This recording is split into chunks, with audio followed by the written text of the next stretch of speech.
everyone, Tampa J here, and welcome to Brooksville, Florida, to the Native American Festival, a celebration of art, culture, and music. I thought it'd be fun to come out here and check out the festival.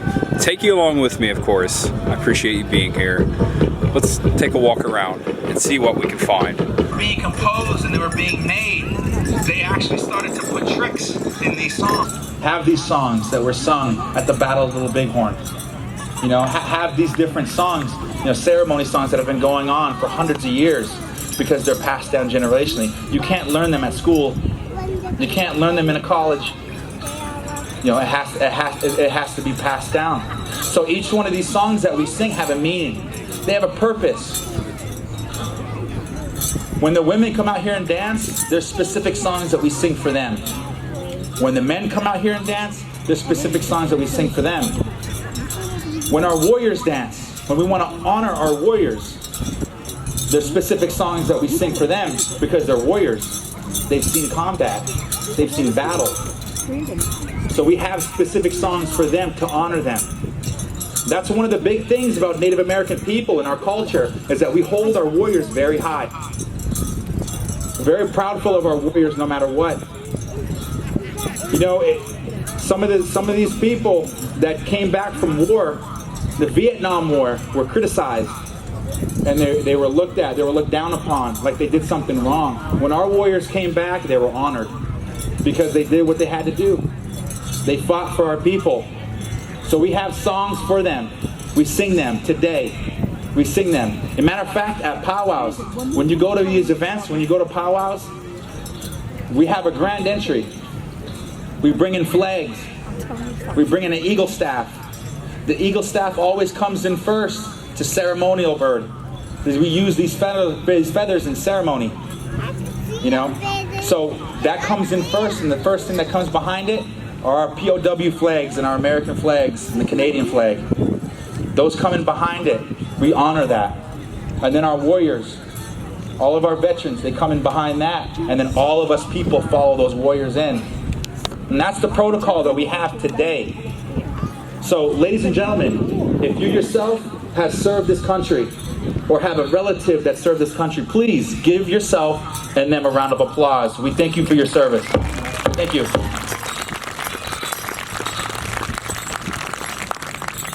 So our songs have meaning. Everything that we sing has a meaning. Some of these songs have our language in them. Some of them have chants in them. They repeat themselves. The language that we sing in our songs with our own tongue, it depends on what you're singing it for, depending on what that song's talking about. You know, but if you see women out here dancing, that song could be talking about how beautiful those women are dancing, how graceful they're dancing. But we have songs for everything. Everything that we do in life, we have a song for it. So that's just a little bit about some of our singing that I can teach you today. Now this next dance and our last dance that we're going to be performing for you today is a very special dance. It's a dance that has grown to be so popular that it has its own world championships. Ladies and gentlemen, I'm going to introduce to you a good friend of mine named Mr. Cody Bedner. Give him a round of applause. Sango! Hello everyone, how's everyone doing? All right, well you know we do have one more style of dance that I'd like to perform for you. I would like to explain a little bit about this style of dancing before I do it. You notice I have some hoops in my hand here, and what you're going to see me do here is I'm going to take these hoops and you'll see me lay them out in a certain way. And when I begin to dance, I'll begin to pick those hoops up, not using my hands. I'll use my feet to pick those hoops up. And if you look really closely, you might see a lot of different things in the style of dancing. You might use your imagination. You might see what looks like a bird, or a butterfly, or a flower that goes along with that. Maybe a certain type of reptile, like a snake or an alligator. And so you'll see all these different designs. So what does all that mean?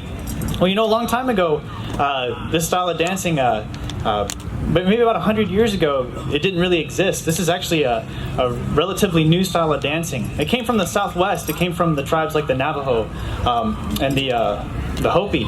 And they were the ones who kind of originated this style of dancing. There's many, many stories that came about and how it came to be. And they used to use these willow hoops made of wood. And the kids used to have these hoops that they could spin around in their hands. And they could do different tricks with these hoops.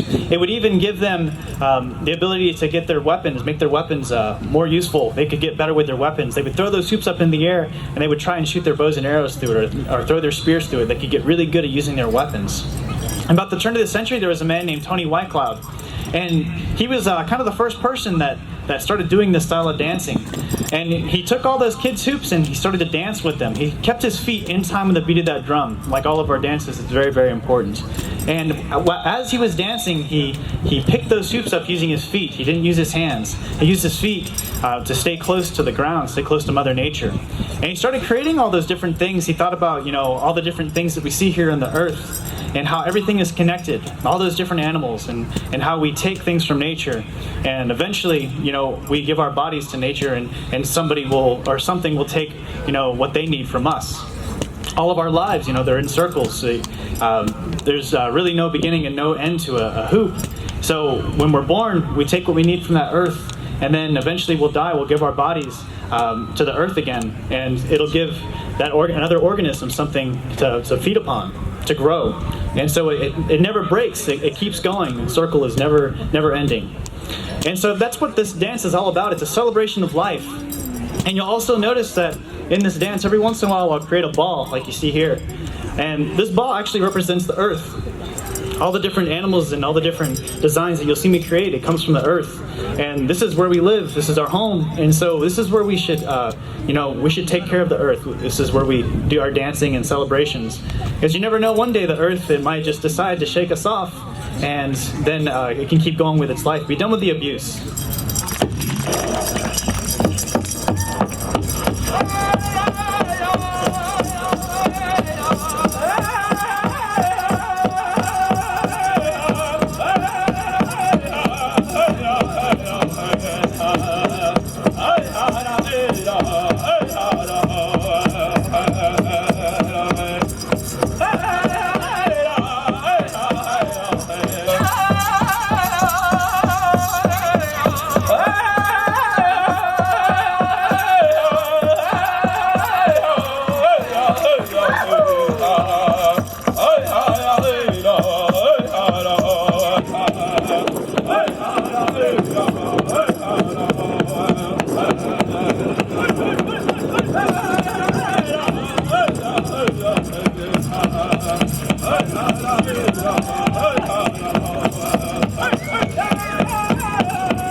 Just kind of walking around here enjoying the Native American arts and crafts, the prehistoric artifacts, the weapons.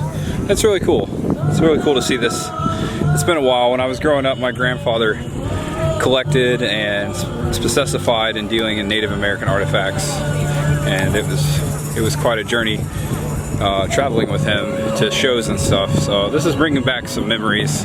I'm getting kind of hungry, so I'm gonna try Nikki's Fry Bread, member of Eastern Band of Cherokee Indians, owned and operated. That's really cool. So I got my Indian fry bread with chili and cheese, and I'm gonna go enjoy this while I go enjoy the show. It's about to start over there.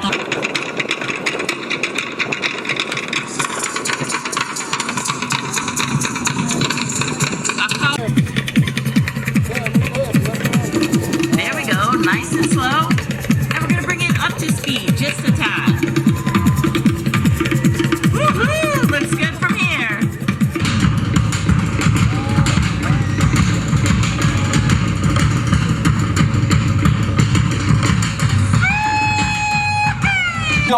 Mr. Cody Alright, Blackburn. so the weather's getting bad. There's a band about to play, but they might only do one song depending on whether a storm breaks out. So let's check it out though.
Well guys, unfortunately this is going to be the end of it, and I hope you had a wonderful time, as much fun as I did here at the Native American Festival in Brooksville. Once again, a celebration of a culture, of an art, a lifestyle, and music.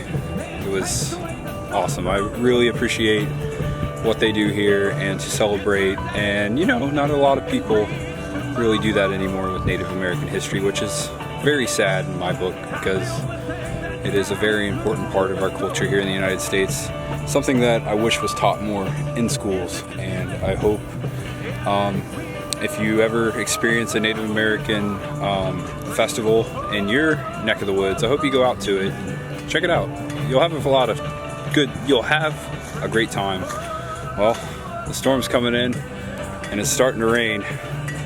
So, that all being said, thank you for joining me. I appreciate you. It's time for me to head on back to Tampa. There is much ahead, my friends. Always much ahead.